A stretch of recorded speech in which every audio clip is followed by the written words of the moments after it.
Bonjour et bienvenue dans cette vidéo, j'espère que vous allez bien.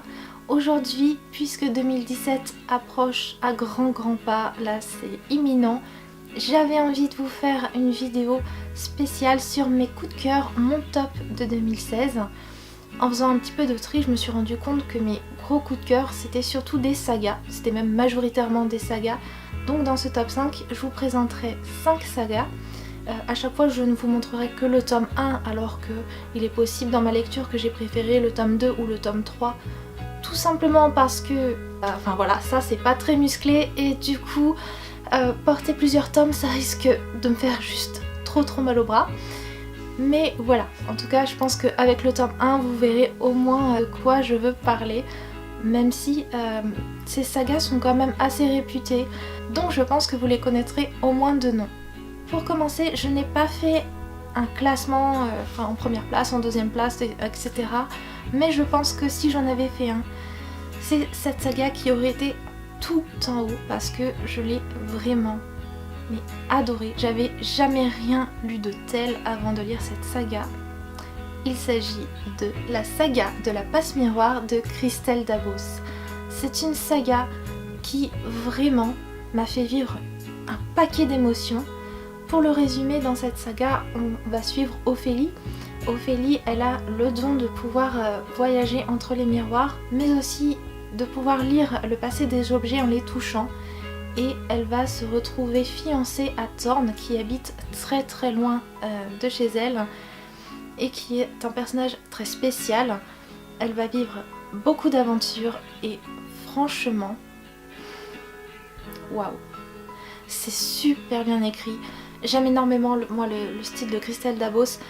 Elle pourrait écrire encore des tonnes et des tonnes de pages que je les lirais toujours autant. Pourtant ce sont déjà des belles petites briques, mais franchement ça se lit bien, mais c'est vraiment un bijou. Voilà, c'est un gros coup de cœur. J'ai très hâte de lire le tome 3. Hâte qu'il sorte en 2017. Voilà, c'est un petit chouchou. Mon second coup de cœur de cette année est une saga dont j'avais énormément entendu parler en super bien à chaque fois. Ça m'étonnait parce que le résumé de base ne me tentait pas plus que ça, puisqu'il s'agit de Phobos de Victor Dixon. Et le résumé de cette saga, c'est qu'on va suivre 6 garçons et 6 filles, donc 12 prétendants à l'amour qui vont s'envoler pour Mars et devenir les pionniers de cette planète. À la base, ça ne me tentait pas trop parce que je ne suis pas du tout attirée par tout ce qui est espace et aussi par les téléréalités. Et pourtant, Phobos c'est tellement plus que ça. Waouh! Victor Dixon nous met en scène une histoire à la façon de série télé avec des plans qui à un moment suit tel personnage, puis il va suivre un autre personnage, puis il va suivre un autre personnage, un autre point de vue, tout en coupant toujours à des moments forcément hyper importants. Et enfin voilà, je crois qu'il faut vraiment le lire. Si vous hésitez, non, on n'hésite plus, on fonce, on le lit. Je ne vous ai pas parlé de ma troisième saga coup de cœur en vidéo puisque quand je l'ai lu, je n'avais pas encore la chaîne, mais celle-là aussi je l'ai lue en début d'année et voilà. Elle a juste retourné mon petit cœur. Il s'agit de la saga de l'épreuve avec le labyrinthe de James Dashner. Dans cette saga, tout commence avec Thomas. Il va arriver sur une terre qu'il ne connaît pas et il ne se souvient plus de rien du tout. Il ne sait pas qui il est, il se rappelle juste de son prénom et il va arriver sur cette terre remplie de garçons, enfermés dans un labyrinthe. Leur but va être de s'enfuir de ce labyrinthe. Le problème c'est que ce labyrinthe est piégé et que la nuit, c'est plutôt dangereux d'y traîner. C'est une saga qui, à la base, me tentait pas trop, c'est d'ailleurs pour ça que je ne l'ai lu que cette année, puisque en fait, en écoutant le résumé, je me disais, bon d'accord, il va se passer ça, et alors en fait, j'avais peur que ça soit un petit peu trop creux, et puis au final, pas du tout.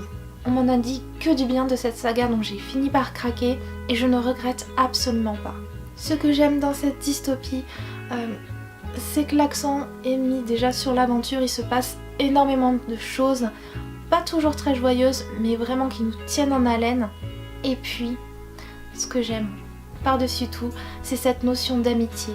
Puisque, oui, il va y avoir quelques filles dans cette saga, mais le plus important, c'est leur relation entre Thomas et Chuck, puis entre Thomas, Minot et Newt. Ce sont des amitiés qui sont hyper fortes et qui vont vraiment permettre au héros Thomas de grandir, d'évoluer. Ma quatrième saga coup de cœur de l'année, c'est une saga française de Sophie Jomain. Il s'agit de Felicity Hadcock. C'est une saga dans laquelle on va retrouver le personnage de Felicity.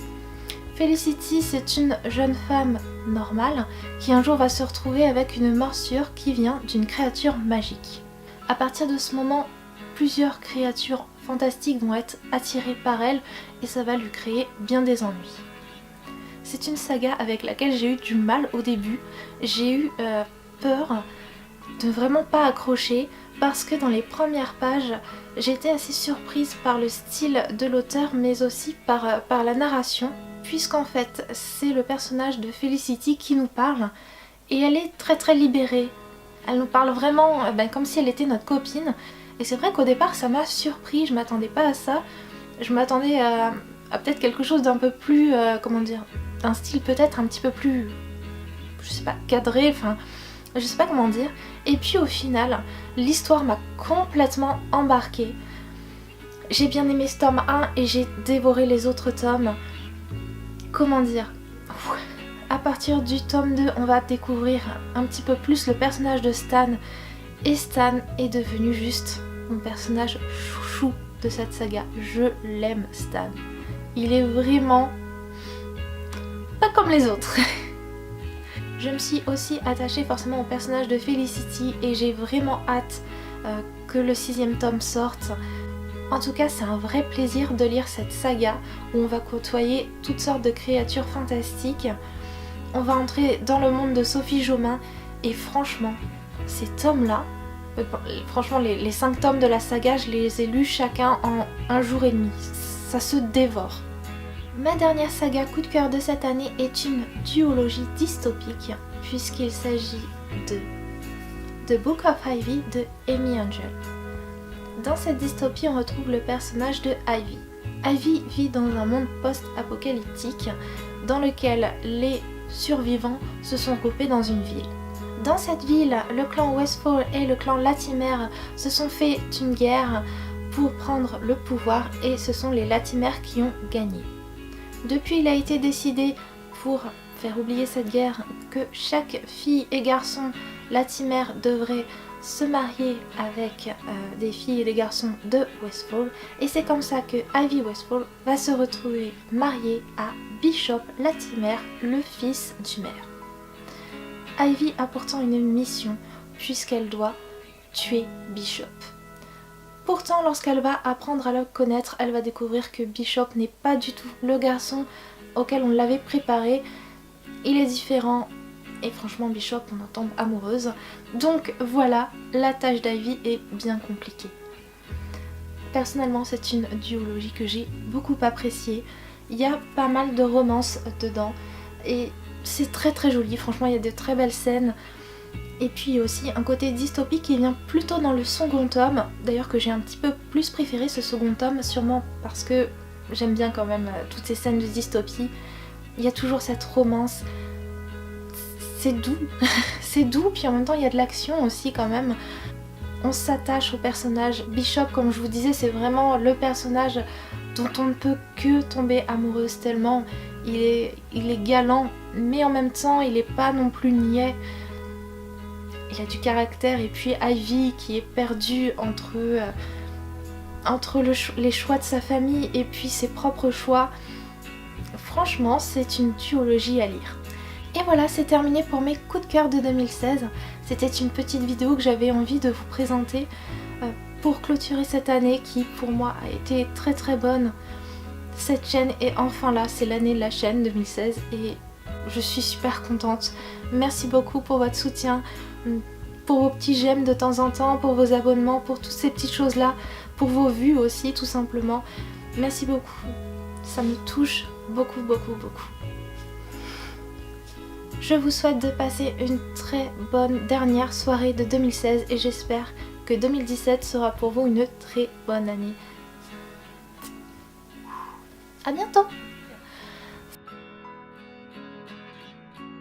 C'est que on va... Je me rappelle même plus ce que je disais.